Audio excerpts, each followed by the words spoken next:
All right, my dears. Number 53. Whew!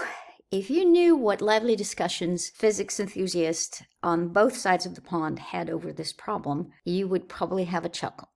So, full disclaimer, I'm going to present the solution to this, which will differ from the answer that you can find in the back of your textbook, because A, I disagree, B, that is how I see that problem, and that is how people that I trust and respect also see that problem. We have force of gravity in the more fundamental picture rather than how we, let me just doodle, if we have something above our lovely ground on planet Earth, let's say it's 10 meters above, as it starts falling down, decreasing the distance between the ground and itself, its potential gravitational energy will be decreasing, work of gravity will be positive, which will in turn lead to the increase in kinetic energy. That is what the question implies that we have to figure out. In B, if you look at it, we are expected to see an increase in kinetic energy of the comet. And where would it come from? From the loss of potential energy. Now, in the bigger picture, when we talk about, so let's say if I have the center of gravity, let's say this is planet Earth or the sun, let's go bigger. Any planet or anything in the solar system that is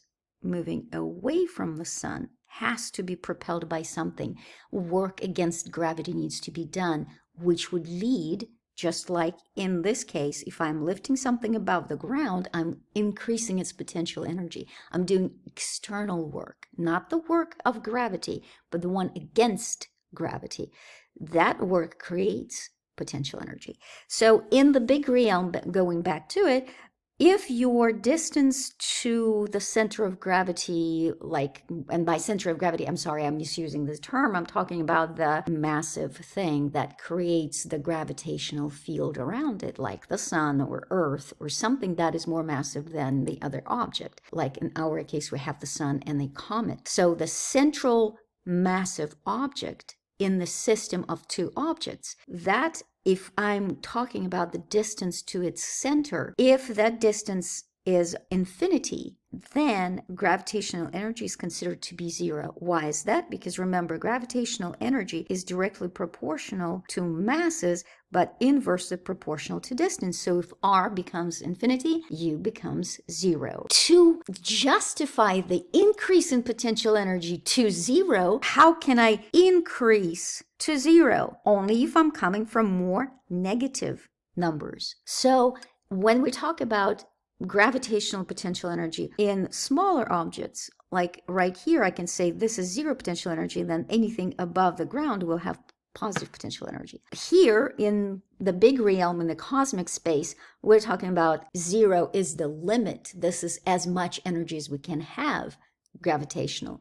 And then anything below that is negative.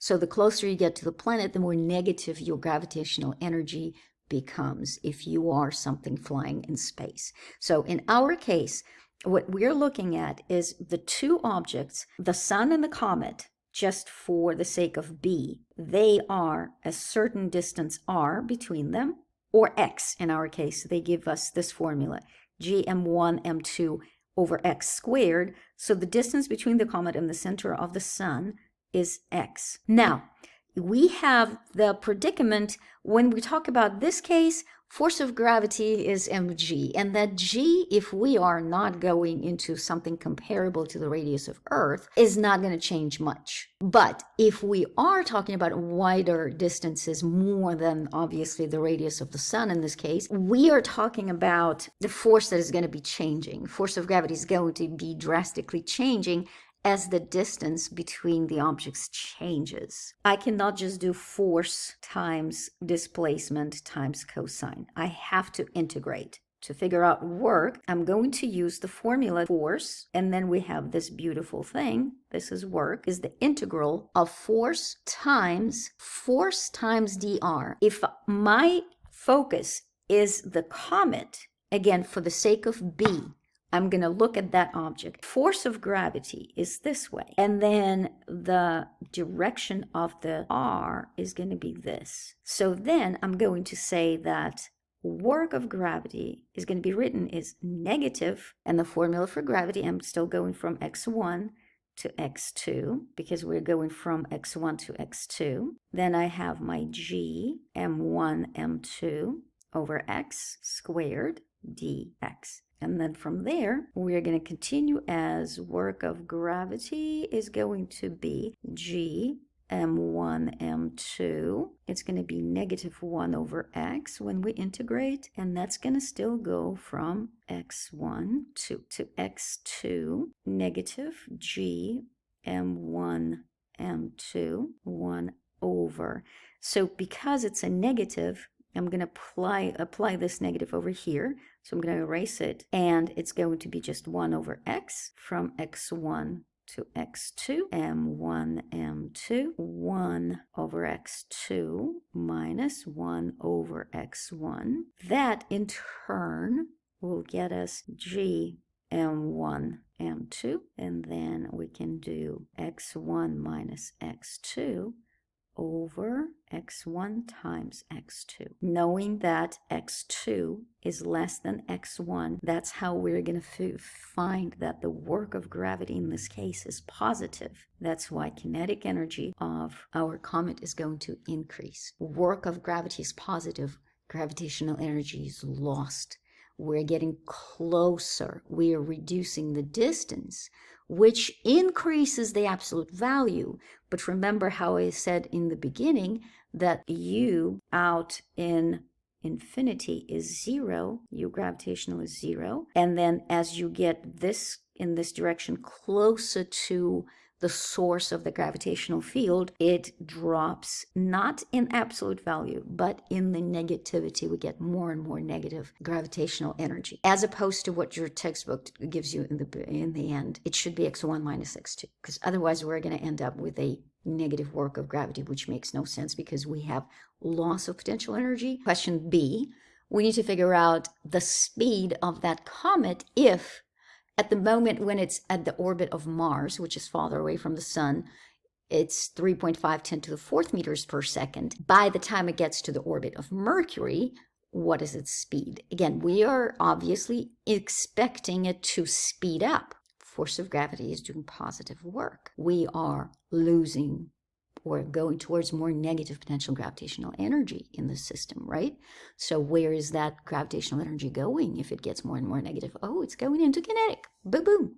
The sun is too massive to care, so it is moving. It's not going towards the comet, if you catch my drift. Anyway, we're talking about how potential gravitational energy is lost and kinetic energy of our comet is increasing. So the work done by gravity, in this case, the work done on the comet should be change in kinetic energy. So final minus initial. So then kinetic energy final is going to be a work of gravity plus kinetic energy initial. Then since we are after final velocity, then we can do the 2 kinetic energy finals divided by mass of our comet. So for work of gravity, we said that work of gravity would be big G, mass of the sun, mass of the comet, times, and here I will say radius of Mars, orbit of Mars, not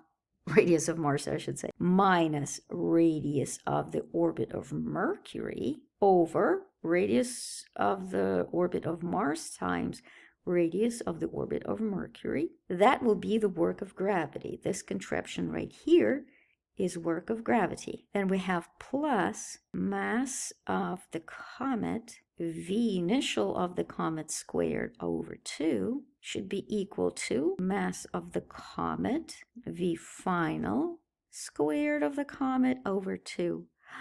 The blissful moment we can get rid of the mass of the comet. I